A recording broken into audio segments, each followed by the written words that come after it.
business and investment environments in Turkey by bringing the best practices of those companies and improving the regulatory framework that they are operating.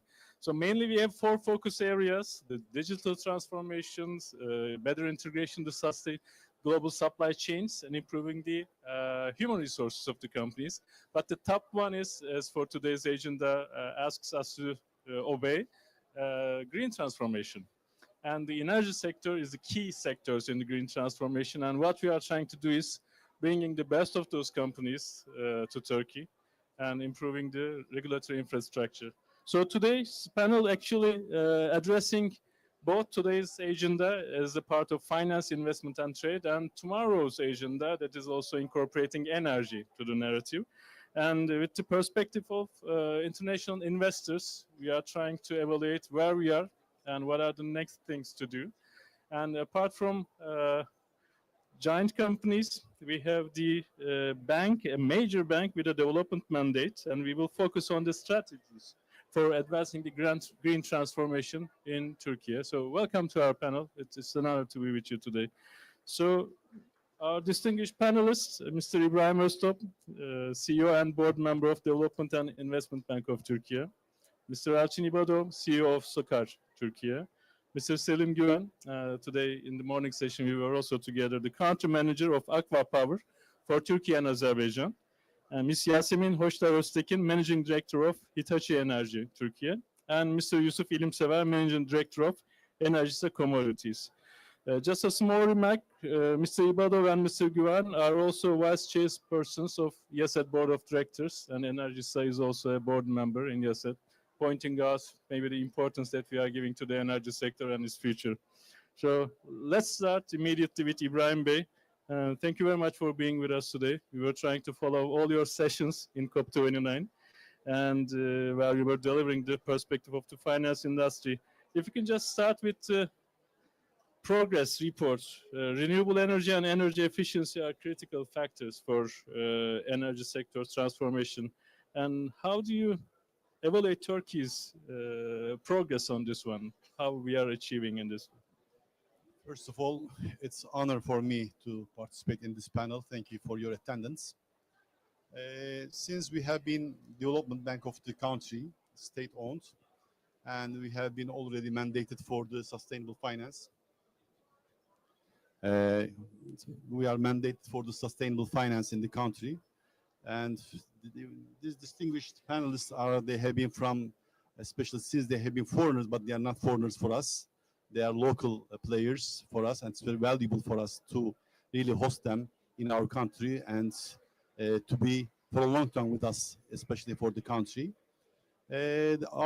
Especially we have seen some developments. We have started with actually YEKTEM. The YEKTEM is known as the tariff regime that has been guaranteed by the governments, and it has enabled us a lot of investments, especially in the renewable energy. For that reason, it has been incentivized by the price mechanism, and we have seen really a good and very viable projects. And first of all, we have started with the development banks in 2002. Beforehand, of course, the government owned this renewable assets. Afterwards, in 2002, actually, we have been granted by the World Bank $150 million, and we are unable to deploy that capital due to the regulations are not ready. Afterwards, we have seen that after the regulation has been already set and the incentives are already in place, we have seen that both the local players and the foreigners, they have already came to Turkey and they have invested in Turkey for the renewable energy. And we have seen that besides the development banks, all the commercial banks, they made project finance projects, and they have really, we have already seen a really good development in the capacity. And afterwards, we have seen these renewable energy zones, and there are very successful projects we have seen. And there are some, let me say, phases, and we have seen that a lot of really, now the locals are a bit in that area, a bit more active, but we would like to see more foreigners as well.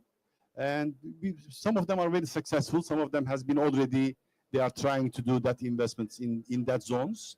And now we are again in the phase of really launching new zones, I mean. And recently, last week, they have already launched one zones for wind. And of course, there are too much opportunities. We will see this for the renewable side. On the other side, in the energy efficiency, of course, by the way, since we have been a development bank of the country, of course, we have been already financed by the DFIs, World Bank, the KfW, JBIC, Asia Infrastructure Investment Bank. We are trying to really finance all these kind of investments. And of course, we are not alone. We are together with the commercial banks, and we will really be happy to lend. Really, the tenure is almost higher than the classical investment finances. However, we see that there is a good appetite on that front. Of course, we have been currently facing some challenges as well. That challenges, of course, carbon emission reduction, for example, is one of them. We have been again financed by the World Bank in order to decrease some, especially carbon emissions. That's another program that we are trying to do. Of course, solar is another area that's currently Turkey has been already active. We have another distributed solar project, again financed by the World Bank, $300 million. So as far as I can say that we have been really enough facility, but the key point here is that the regulation must be really very transparent and well regulated so that we are able to host both foreigners and the locals to our country for the renewable energy, especially for the sustainable energy, let me say. Thank you very much, Ibrahim Bey. In today's finance session, one other aspect was pointed out as the financeable project pipeline. So let's switch to the sector representatives that are going to focus on this area. And İçin Bey, SOKAR is an established player in Turkey, and with international ties, you are heavily present in the sector. How does SOKAR Turkey integrate sustainable practices in their operations in Turkey so that we can put more light on the best practices that are imported to Turkey? Thanks very much, first of all, for inviting me to this event. Although I'm from Azerbaijan, I unfortunately rarely come to the country because of the heavy load of the work in Turkey.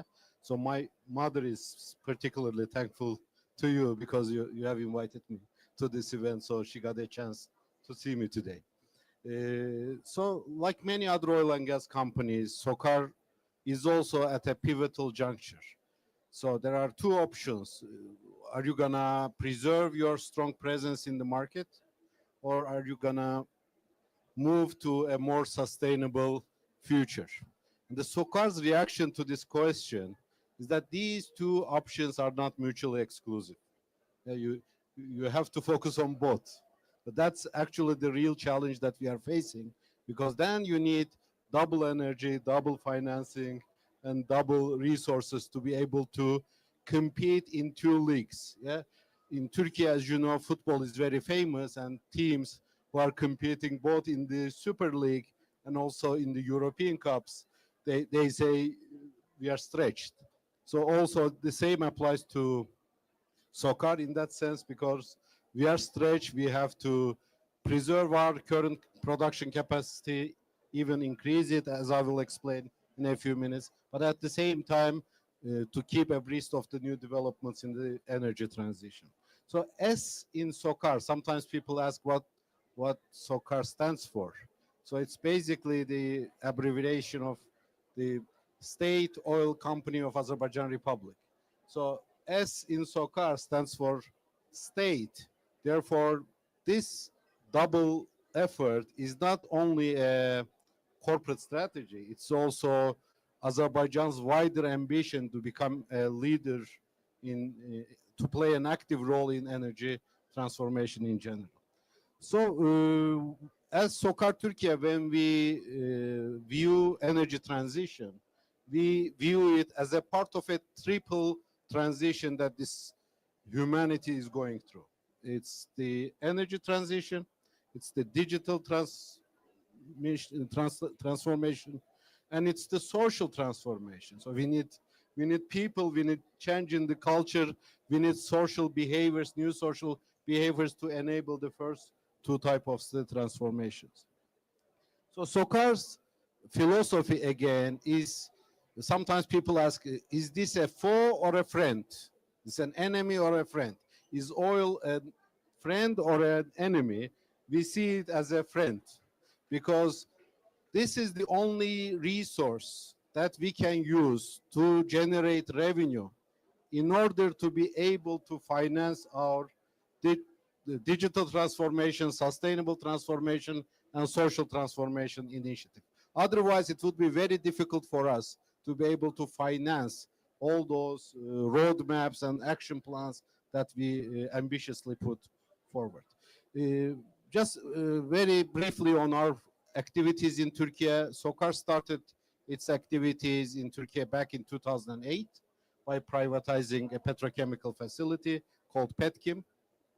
Since then, since 2010, we have invested approximately $18.6 billion of investment into Turkish economy. That makes us by far the largest foreign direct investor in the country. Although we are called foreign investor, we don't really feel as foreigners in Turkey, because it's our country. We always say it's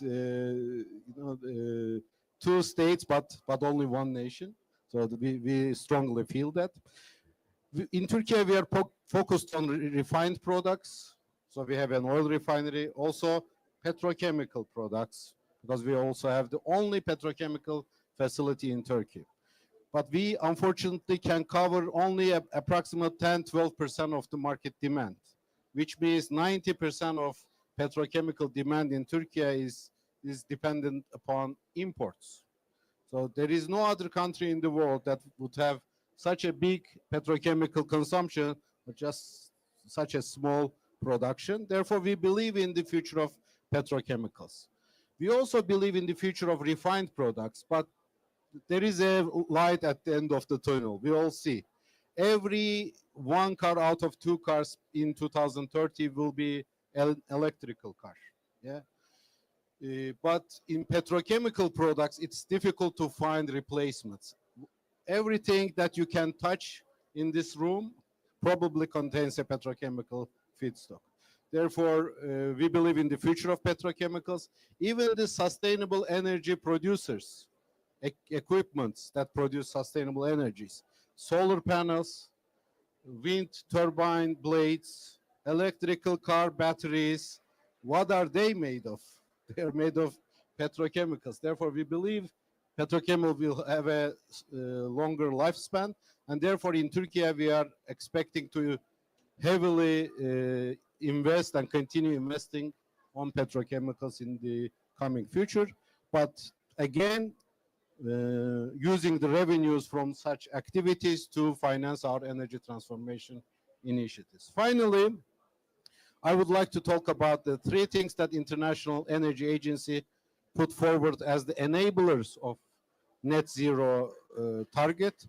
They said regulations first, data, in order to be able to measure, have the quality data as the second enabler, and the finances as the third enabler. I would put humbly the fourth enabler is the human capital. Yeah. In Sokar Turkey, we are giving a lot of importance to human capital. We have very recently introduced a program that will be called Q concept.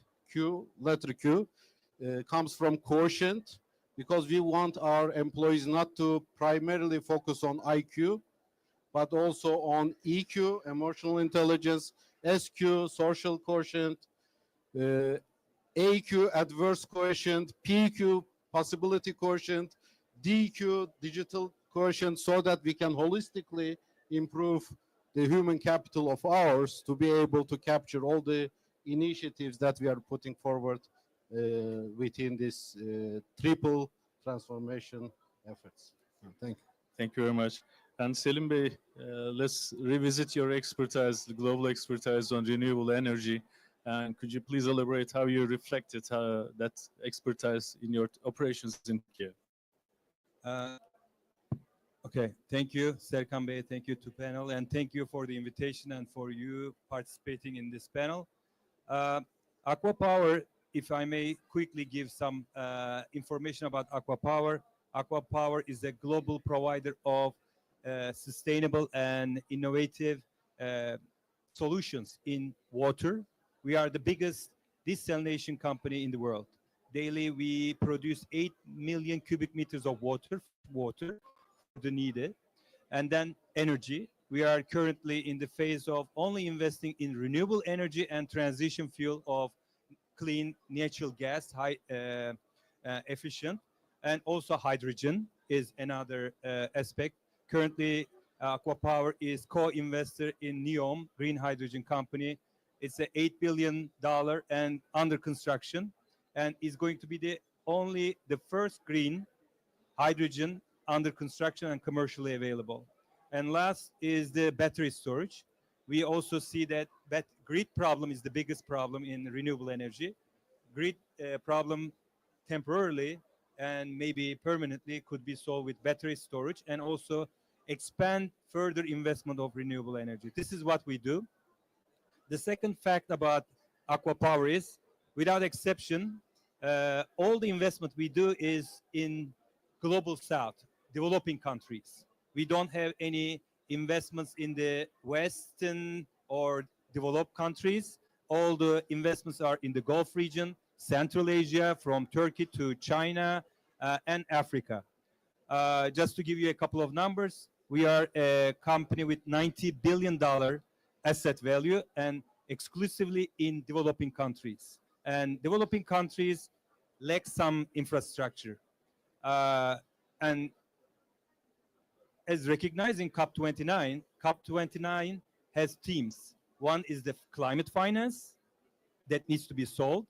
The second one is the technology. The third one is the investor that needs to come into the play and make this happen, because developing countries demanding the 70% of the energy in the upcoming years. They will make the difference. Developed countries develop, whatever it is, they are rich enough to make the conversion. But how are we going to feed India, China, Central Asia, or Turkey with developed resources and demand? So this is where Aqua Power comes into play. We call ourselves the energy transition company. And without exception, we enter into developed countries. Developed countries have a couple of pluses and minuses. One is lack of financing. Maybe sometimes the distributed, not advanced capital or loan and debt markets. The second one is the talent. Talent might not know technologies, not that educated on that part. And investor. Usually Aqua Power brings other investors. We co-invest with others. And a big investor, when a big investor comes, they bring all these aspects together. They bring funding, because the banks look at the investors, the lead investor, and some other co-investors look at other partners.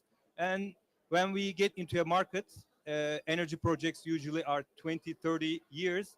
You have to look at the whole supply chain, from the talent, from the technology, the supply chain, maintenance. So you have to put the platform. When you enter into a local market, you bring an ecosystem from the technology to the investor. And sometimes we work with the policymakers as well. We have to work because we have to satisfy the needs of the lenders, the co-investors, and our risk, that, how we can make this happen. So this is a kind of also a collaboration requirement in the local. Coming into Turkey, I'm proud to say that we invest $1 billion in Turkey. Hopefully we will grow it, inshallah. And without exception, all the Turkish employees, everybody's Turkish. We don't have any foreigners. And this happens in Uzbekistan and Azerbaijan as well. Wind is a new technology in Azerbaijan. We don't have, for example, construction or project director experience in wind. We couple them with an expat.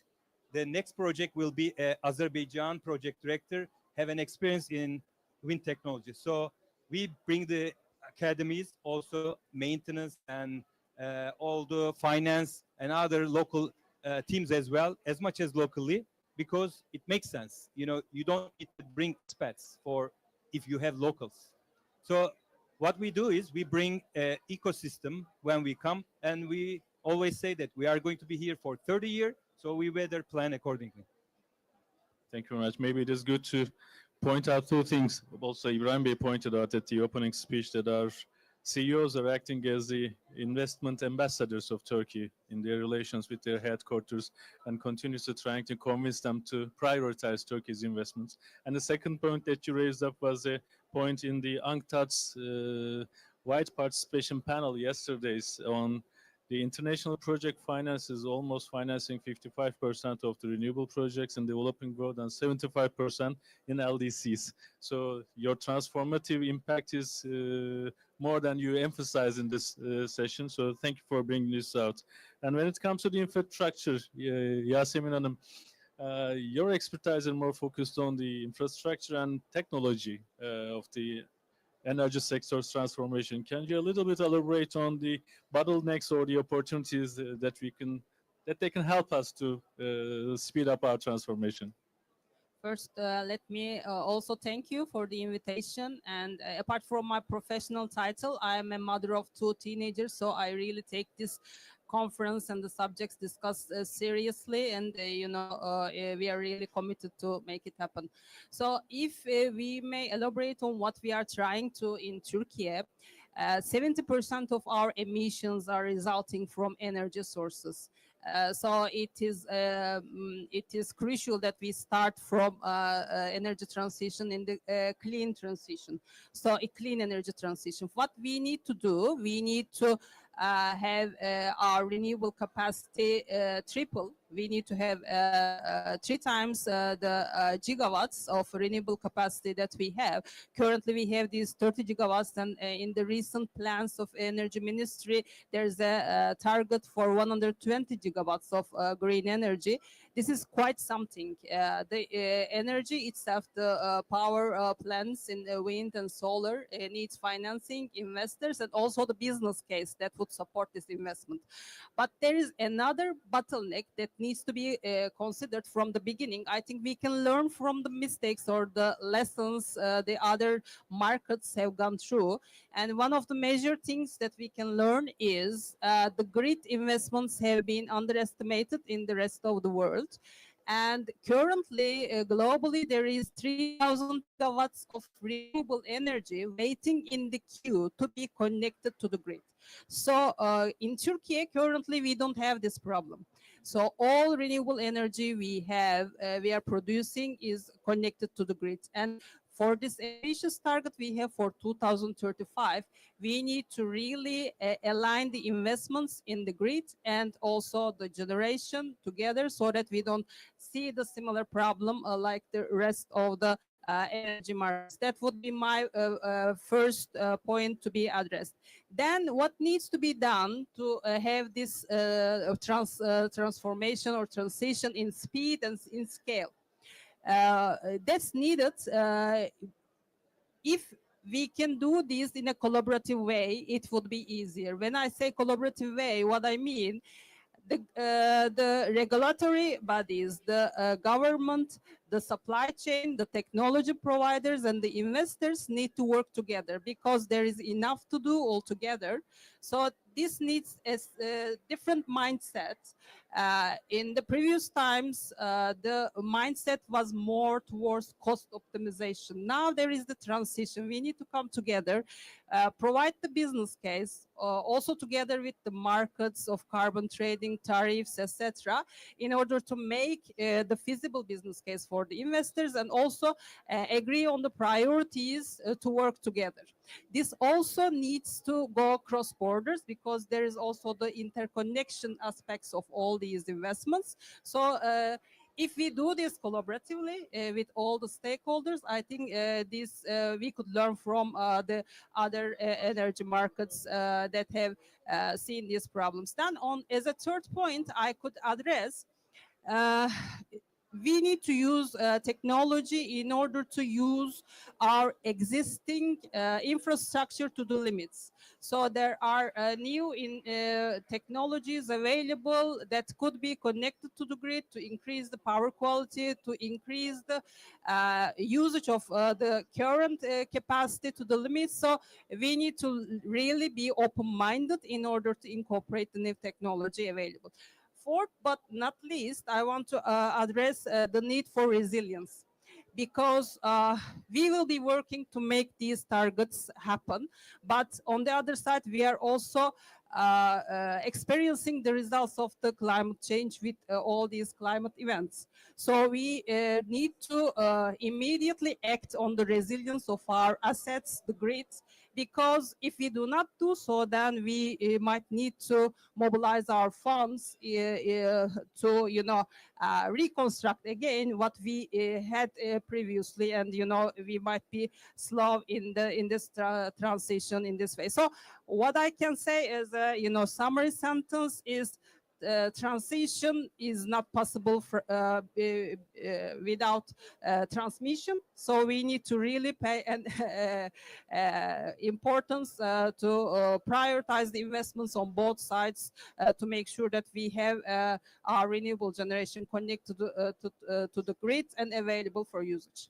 Thank you very much, Yasemin Hanım. And Yusuf Bey, as the leading energy generation and trade company, what can you reflect on about the innovative changes and new products that is going to speed up the transformation in your field of operations? First of all, thank you very much for invitation. Let me start with a story. Just recently we have observed in Germany. So Germany, demand of Germany is about double of Turkey and power demand. And basically they have 4 times more wind, also 5 times more solar. A couple of days ago, basically it's full of cloud. So solar generated nothing. And at the same time, because of the climate, there was no wind neither. So, I mean, as a matter of fact, you're out of power almost. How Germany tackled this issue? So when we see it, so first of all, they get lots of nuclear energy from France. That was the first thing. And they get some renewable from Nordic countries. So they maximize the import to the Germany.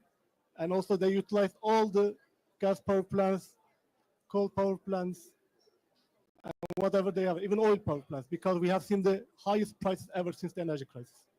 So the prices of 1 hour hit the 800 euro per megawatt hour. So it was a great example for energy industry, because we are always talking about renewable, increasing investment. As a company and myself, I am a big fan of renewables, but we should never forget about the real fact with the renewables. So they are intermittent, and also, I mean, frankly speaking, current technologies do not allow them to store them for a good amount of time and then optimize them from day to day. Most of the recent batteries are only for hour optimization. From all these perspectives, your question about new technologies, I think first of all, each country, including Turkey, we need to plan it, what really coming. That's the first thing, because the landscape of energy is changing. Now, more than base load, now we should talk about more from flexibility. Flexibility means that different technologies should be available for different times. From that perspective, I would say, yes, batteries definitely needed. Even better batteries definitely needed. So I think that the countries which are really putting a lot of effort to build better batteries will create the future. That's the first thing. Second, which is excited, is small and medium reactors, I think, because there is not really any case right now in the world that small and medium reactors that you can see. But what we are reading, at least, they are saying that these reactors are not base load, so they are bringing more flexibility. They are small size, and then you can really locate them regionally, which especially the United Kingdom and United States are big fan of them. So let's see what these two are coming. So from these two perspectives, your questions, for me, it means that battery, and I will say small and medium reactors, nuclear energy reactors. As a company as Enerji, currently we are building more than 200 wind turbines in Turkey. And it's easy to say building 230 wind turbines in some different parts of Turkey, but it's really difficult to implement it. So first of all, the biggest issue, we just rewarded finance more than $1 billion US. So I think it's solved most of the questions. Secondly, it requires lots of permit, which really takes time. By the way, it's not only the problem of Turkey. When you go to Europe, the permitting times even much longer than Turkey. So I think globally the world should find a solution for these permitting issues. And the third one is also human capability. So it's not easy to find required human workforce to build all those power plants. And it requires a lot of efforts to build them. So hopefully in 2 years' time, we will be a company with more than 3 gigawatts of renewable capacity, which we are really proud of that, but we should always remember that we should have that flexibility for difficult times as well. So that would be my answer to your question. Thank you very much. So when you turn on the switch, everyone wants the electricity to flow. We need to be ready for this. And the security aspect of energy industry is also driving item that everyone needs to follow. So Ibrahim Bey, if you can return to the point that you left and with a forward-looking perspective, what are the next operations and how do you support the transformation of the energy sector and how will you support it in Turkey? First of all, we have to store it, as far as I have understood from you. In order to store, we are trying to really incentivize this battery issue. And currently we are trying to finance this storage facilities. That's why we have been already, unfortunately, the legislation is not ready, but the financing is also ready, at least from point of our bank. For that reason, for the solar, linked with the storage facility, we are trying to finance these kind of facilities that we say. Secondly, the energy efficiency.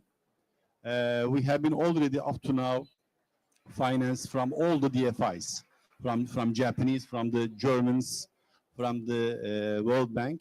We have been already trying to really finance some projects, especially that the especially industry that has already facing with the energy efficiency.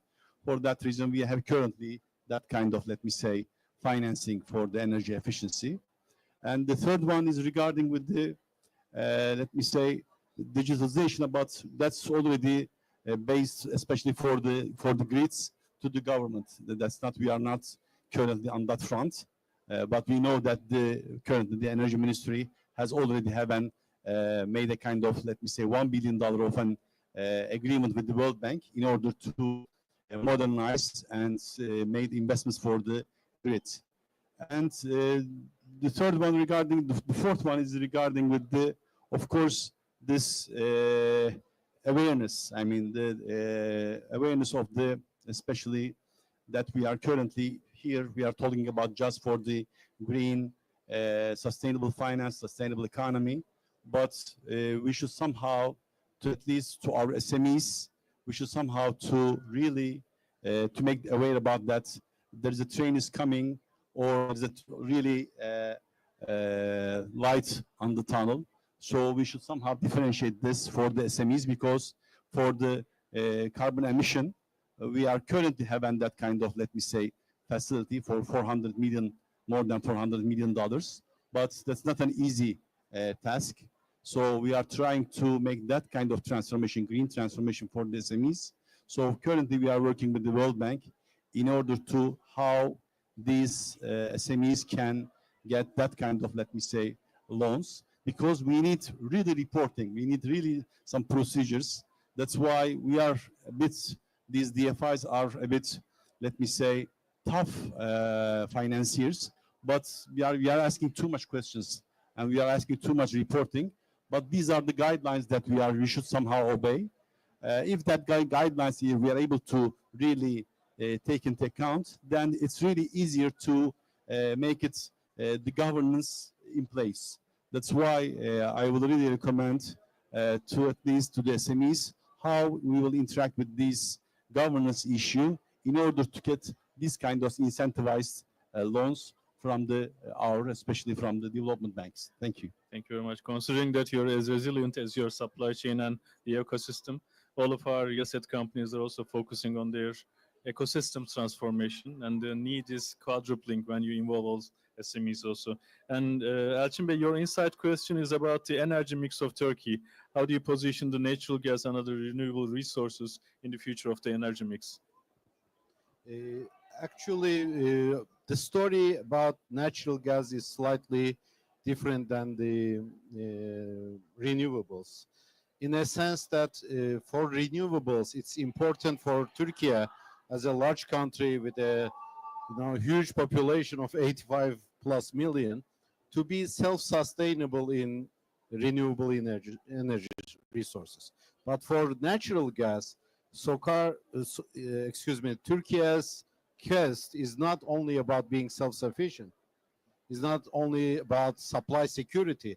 It's also about being a regional hub to transfer all these natural gas coming from Azerbaijan, in that sense, and other exporting countries onward to the Europe. Yeah. By 2035, natural gas is expected to comprise around 23% of total energy mix in Turkey. So that's really an ambitious target and ambitious projection. But more importantly is that the usage of natural gas is shifting from generating electrical energy to heating services, industrial and residential use. That's an important trend to watch. There are 4 important areas in terms of natural gas I would like to note. The first is that for Turkey to improve its role as a hub for natural gas transmission, TANAP's expansion is a very important project. Currently, TANAP, which is Trans-Anatolian Pipeline, and the continuation of it is Trans-Adriatic Pipeline, which takes natural gas all the way from Azerbaijan to Europe. It carries approximately 16 billion BCM natural gas every year. There is a technical opportunity to increase it to 30 BCM without building any new pipes, just increasing the flow through pressure. However, in order for this capital investment to be feasible, there should be a commitment from European countries that they would buy this extra natural gas. So far, Europe is a little bit hesitant about providing such commitments. But we have to be realistic. Without such commitments, no smart corporate entity would make a huge capital investment of this size. Yeah? Why Europe is not making this commitment? There might be many geopolitical and other reasons, but partially because Europe hasn't faced a severe winter since the eruption of military issues between Russia and Ukraine. So a severe winter, I believe, it's my personal view, that is going to speed up this commitment a little bit further. Second issue in terms of natural gas is related to LNG infrastructure. Turkey is doing a great job in improving its LNG infrastructure and making deals in relation to that. Therefore, I expect the LNG, which is currently close to 1/3 of total natural gas intake, to improve even further. Local production of natural gas is also becoming a phenomenon. So that shows how the visionary leadership makes a difference. So that was really important because this started a few years back when Turkish government decided to explore such opportunities to see whether local production of natural gas is a feasible business, and it turned out to be one. But of course, we expect that the reserves should increase further in order for it to be not self-sustainable, it's not realistic, but to capture majorities of the natural gas intake of Turkey. And finally, liberalization of the natural gas market is extremely important because otherwise things like natural gas storage wouldn't happen. if the government takes possession on determining the prices, intervening into price mechanisms, and or the volumes, then nobody, no corporate entity would take a initiative to build large gas storages. But gas storage for Turkey is extremely important because of the volume it consumes and because of its role to becoming a hub in terms of natural gas. For renewables, a couple of sentences and then I'll finish. The one is Caspian Black Sea Europe Green Corridor initiative that is expected to bring the offshore wind from Azerbaijan through Turkey to Turkey. So that's an important initiative to look after in the coming years. Azerbaijan, together with World Bank and IFC, has developed a roadmap called Offshore Wind Roadmap. And as a part of this initiative, it's expected that the potential of this energy will be transited through Turkey to Europe through this corridor that I named.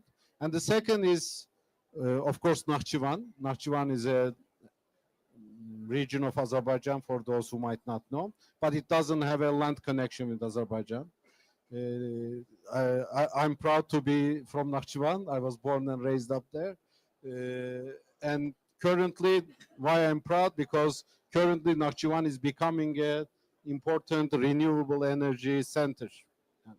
And we are working with many companies, including Aqua and other companies, to increase our footprint in renewables, not only in Nakhchivan, but also other parts of Azerbaijan. But in Nakhchivan, it's important because the electricity to be generated there, whether through renewable resources or through natural gas, will be transmitted to Turkey and then will help Turkey again to play an important role in the as an energy leader in the region.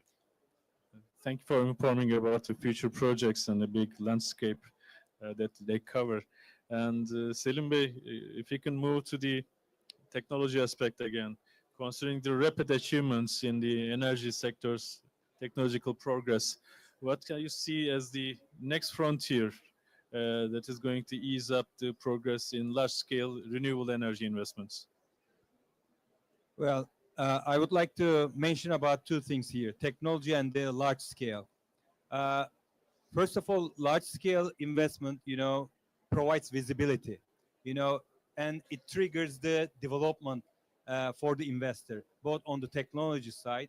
Therefore, scale up is important because if you would like to improve the technology, either an improvement or a breakthrough, an investor is a risk taker and would like to see that there is a pipeline.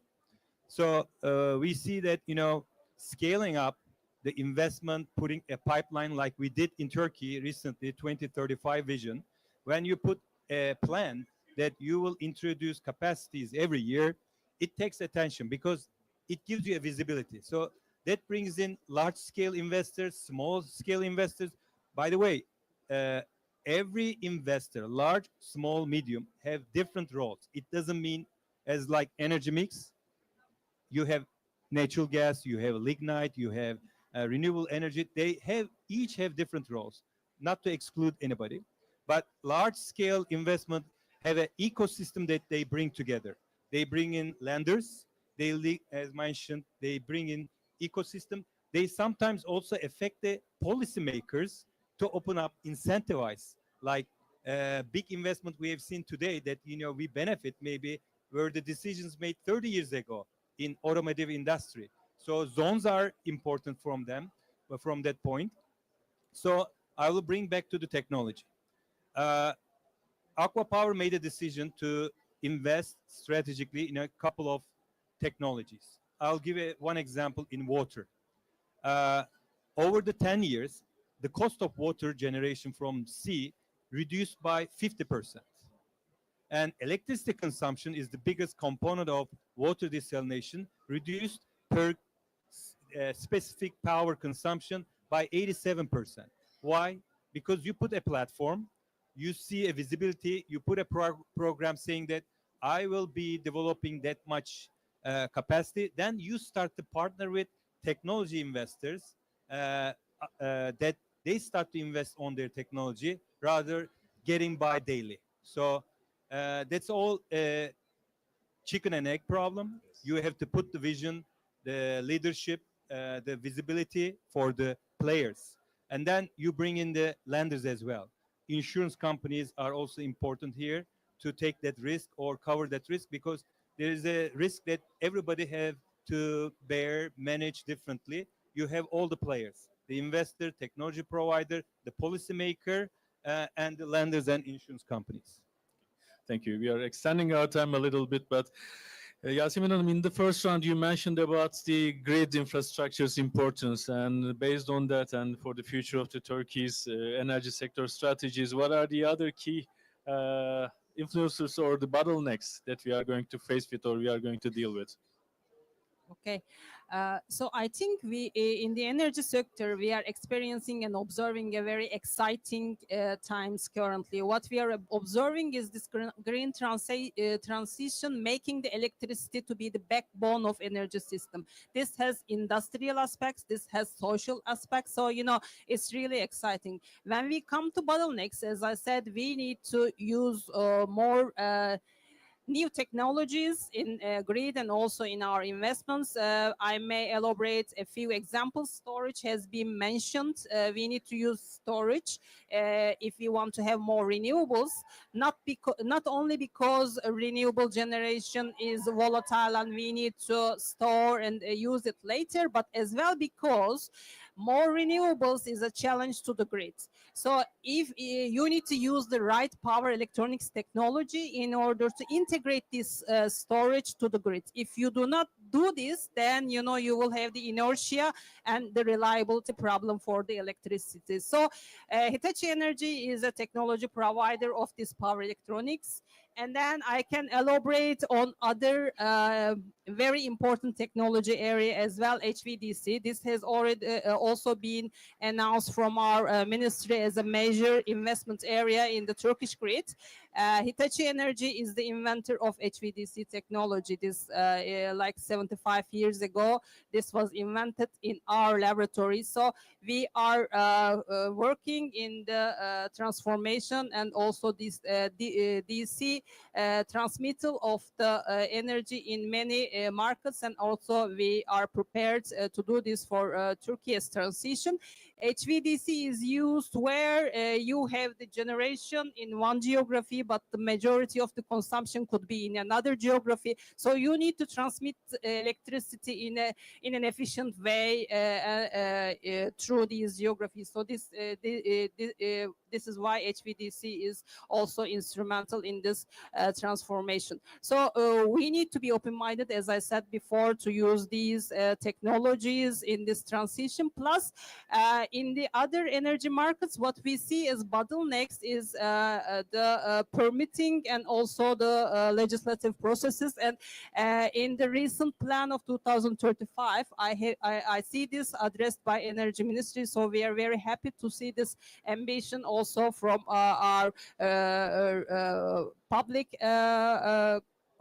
government representatives, and also I think the role of the regulators is now changing towards making the enablement of this transition. So this is also one aspect we need to transform altogether. Then as a last point, but the most important, there needs to be a transition in people. So we need to really change the way we educate our engineers, starting from the curriculums in the universities, and also we need to educate all the decision makers in order to really decide the right way to foster this transition.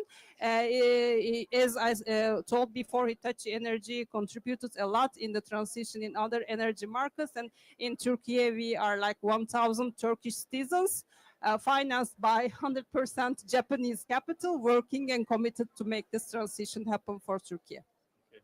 And let us conclude with your insight question, Yusuf Bey. How do you envision the involvement of the energy markets in terms of their role in the energy transformation?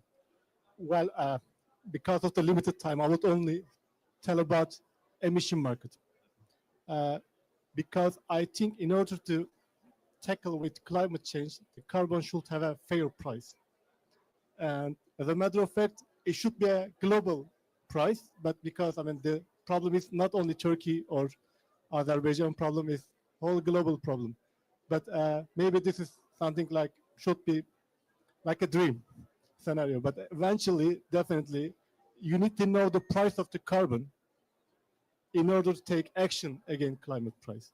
So what's excited in Turkey, hopefully recently in 1 or 2 years time, we will have established a carbon emission trading system in Turkey. So it probably it will be in the first phase, we should see the test phases. The price can be not only market-based, some other aspects as well, but I think it's very important for all kind of investor in order to see what's the price of the carbon and how valuable it is. So according to all these price signals, hopefully it will be a liberal market and fair priced. All the companies can put their strategies accordingly. So let's assume that you're a cement company, then you will pay a carbon price. Accordingly, you will invest in to be more sustainable. Or if you're an energy company, or if you're an aluminum company, all same. So from energy markets perspective, I would say for Turkish perspective, the most excited one, the emission trading market. Okay, thank you very much. And may I ask for a big applause for our panelists? Thank you very much. This initiative, this panel is happening under the Yaset Sustainable Development Platform initiative. And this is the 3rd year in a row we are participating in COP. Thank you very much, COP. Every best practice that a Yaset company implements also has a counterpart in the regulatory framework. And we are trying to bring the best of the world to Turkey so that we can speed up our learning curve and try to implement the best investments, the highly efficient investment in Turkey. And thank you very much for Minister of Environment, Urbanization and Climate Change and Director of Climate Change for hosting us in this event.